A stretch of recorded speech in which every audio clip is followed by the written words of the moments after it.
छिंदवाड़ा के परासिया विधानसभा क्षेत्र के विधायक सोहनलाल वाल्मीकि ने उमरैठ और मोहखेड़ तहसील के आदिवासी किसानों की जमीन पर प्रस्तावित प्लेटिनम और अन्य धातु की खदानों को लेकर विरोध दर्ज कराया। उन्होंने जिला प्रशासन को ज्ञापन सौंपते हुए मांग की है कि शासन गरीब आदिवासी भूमि स्वामियों की निजी भूमि पर खदानें खोलने का निर्णय तुरंत वापस ले। विधायक वाल्मीकि ने ज्ञापन में बताया कि खनिज विभाग द्वारा दोनों तहसीलों के कई ग्रामों में सर्वे कर लगभग 830 हेक्टेयर भूमि पर प्लेटिनम और अन्य धातुओं की उपलब्धता दर्ज की गई है।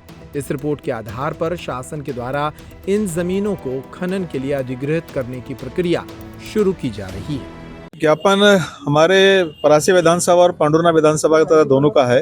नीलेश भाई और हम और बहुत सारे हमारे साथी जिनकी जमीन भूमि अधिग्रहण करने की जो योजना सरकार बना रही है, हम लोग सबने ज्ञापन दिया। और ज्ञापन देने का बात का उल्लेख है कि मेरे विधानसभा क्षेत्र में पांडुरना विधानसभा में एक खनिज मद मिला, वो संपदा मिली है जो प्लेटिनियम के नाम से जाना जाता है। प्लेटिनियम, सोना और भी जो महत्वपूर्ण संपदा है वो वहाँ हमारे पूरे क्षेत्र में मिला है। और ये जो एरिया है वो एरिया लगभग 2200 एकड़ का एरिया है। इसका सर्वे हो गया, सारिच हो गया। और ये जो पूर्व में पटले मैडम थी कलेक्टर, उन्होंने रिपोर्ट बना के सबमिट करी है प्रमुख सचिव खनिज विभाग को 2023 में।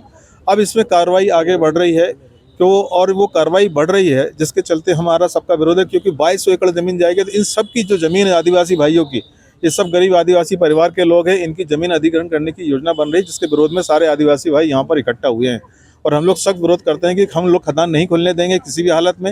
जो संघर्ष करना होगा करेंगे, पूरी लड़ाई लड़ेंगे। हमारे एक भी आदिवासी भाइयों की जमीन को हम अधिग्रहण करने नहीं देंगे, चाहे जो भी परिस्थिति बनेगी, लड़ाई लड़ी जाएगी। भैया कितने गांव प्रभावित हो रहे हैं?